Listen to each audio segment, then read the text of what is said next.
अपनी पैदावार से इस बनारस को गुलिस्तान जैसा सजाया।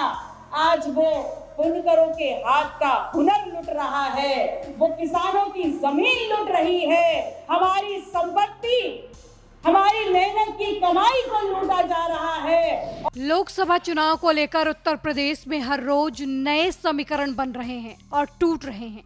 एक तरफ पिछले कुछ समय से बहुजन समाज पार्टी के समर्थक लगातार ये दावे कर रहे थे कि पल्लवी पटेल की पार्टी अपना दल कामेरवादी बसपा के साथ मिलकर लोकसभा चुनाव लड़ने जा रही है, जिसको लेकर माहौल गर्म था। लेकिन अब पल्लवी पटेल ने इन सभी को धत्ता बताते हुए AIMIM यानी असदुद्दीन ओवैसी की पार्टी के साथ गठबंधन कर लिया है। दोनों नेताओं की तस्वीरें भी सामने आई हैं।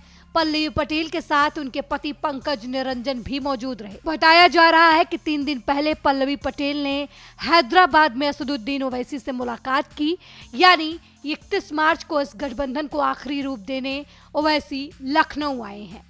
अब इस नए गठबंधन से किसको फायदा हो रहा है और किसको नुकसान, इसका आकलन राजनीतिक विश्लेषकों ने लगाना शुरू कर दिया है। आपको बता दें कि 2024 का लोकसभा चुनाव पल्लवी पटेल समाजवादी पार्टी के साथ मिलकर लड़ना चाहती थी। वो फूलपुर, मिर्जापुर और कौशाम्बी जैसी सीटों की उम्मीद कर रही थी, लेकिन माना जाता है कि अखिलेश यादव ने मिर्जापुर सीट पर उम्मीदवार उतारकर अपना रुख स्पष्ट कर दिया था। अब उम्मीद की जा रही थी कि आज यानी 31 मार्च को संभावित रूप से वे सीट बंटवारे का ऐलान कर सकते हैं।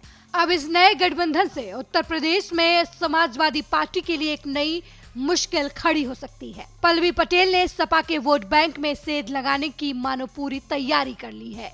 उन्होंने असदुद्दीन ओवैसी के साथ गठबंधन किया है। इससे साफ है कि पल्लवी पटेल ने अखिलेश यादव के पिछड़ा, दलित और अल्पसंख्यक अभियान का जवाब पिछड़ा, दलित और मुस्लिम को एक मंच पर लाकर दिया है। पल्लवी पटेल की पार्टी अपना दल कामेरवादी और अखिलेश यादव की पार्टी समाजवादी पार्टी के बीच फरवरी महीने में ही मतभेद देखा गया, जब पल्लवी पटेल ने राज्यसभा चुनाव में सपा उम्मीदवार के पक्ष में मतदान से ये कहते हुए इनकार कर दिया था कि अखिलेश यादव ने अपने PDA फॉर्मूले को नजरअंदाज किया है। अब माना यह जा रहा है कि इस गठबंधन की वजह से अखिलेश यादव के लिए ईस्टर्न यूपी में मुश्किलें हो सकती हैं, जहां फूलपुर, मिर्जापुर और कौशाम्बी जैसी सीटों पर उनकी अच्छी पकड़ मानी जाती है। पिछले चुनाव में इन तीनों सीटों पर बीजेपी ने जीत दर्ज की थी और तीनों ही सीटों पर सपा के उम्मीदवार दूसरे स्थान पर रहे थे। अपना दल के ने 2022 के विधानसभा चुनाव में किसी भी सीट पर चुनाव नहीं लड़ा था।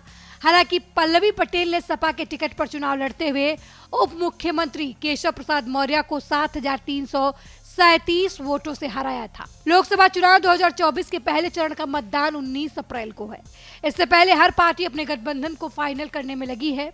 ऐसे में सबसे ज्यादा उथल पुथल देश के सबसे बड़े सूबे उत्तर प्रदेश में है, क्योंकि यहाँ लोकसभा की 80 सीटें हैं और किसी भी पार्टी को केंद्र की सत्ता में पहुंचने के लिए उत्तर प्रदेश का किला फतेह करना जरूरी है। ऐसे ही तमाम खबरों को देखने के लिए देखते रहिए आर्या न्यूज और हमारे चैनल को लाइक, सब्सक्राइब करना ना भूलें।